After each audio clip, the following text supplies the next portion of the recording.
அவருடைய முகத்திற்கும் கண்டிப்பாக விசில் சின்னம் மிகப்பெரிய வெற்றியை இந்த தொகுதியில் இருக்கும் என்பதில் சந்தேகம் இல்லை. அவர் முகத்துக்கு தானே இப்போ ஓட்டுங்க, கண்டிப்பாக ஜெயிப்போம் அப்படிங்கிறாரு. பத்திரிக்கையாளர் திருப்பி கேட்காரு, ஜெயிச்சிருவீங்களா, எவ்வளோ மார்ஜினில் ஜெயிப்பீங்கன்னா, விஜய் இருக்காரு, அவர் முகத்துக்கு நாங்கள் ஜெயிச்சிரும் அப்படிங்கிறாங்க. அவ்வளோதான், நீ கழுதை கூட நிப்பாட்டு, ஓட்டு போடுறதுக்கு ரெடி அப்படின்னு மக்கள் இருக்கிறதாக அவங்க நினைத்து கொண்டு இறக்கியது. மார்க்கெட்டிங்ல அப்படி சொல்லுவாங்க. ஆமா, உங்களுக்கு அது சம்பளம் தரணும்.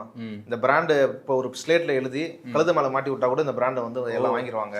இப்போ விஜய் ஒரு பிராண்டு, அந்த பிராண்டை 4 கழுதைங்க மேல 4 கழுதைங்க கழுத்துல கட்டி விட்டு போ வித்துருவோம் அப்படிங்கிற மாதிரி. அவ்வளோ இது வந்து நம்ம சிரிச்சு பேசினாலும் மக்களை வந்து இவங்க வந்து எவ்வளவு எடை போட்டு பார்க்குறாங்க அப்படின்னா ரொம்ப ரொம்ப சல்லிசா. ஆக்சுவலி தற்கொலைங்க இவங்க, ஆனால் மக்களை தற்கொலையாக நினச்சிட்டு இருக்காங்க.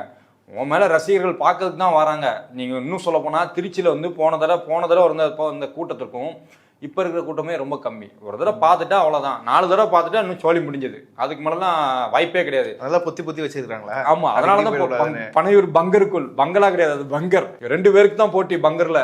ஒன்று இஸ்ரேலில் நெதன்யாகு, இன்னொரு இந்த பக்கம் தமிழ்நாட்டில் விஜய். இவங்க 2 பேர் தான் பங்கரில் யார் அதிக நேரம் இருக்கிற போட்டியில் இருக்கிறாங்க.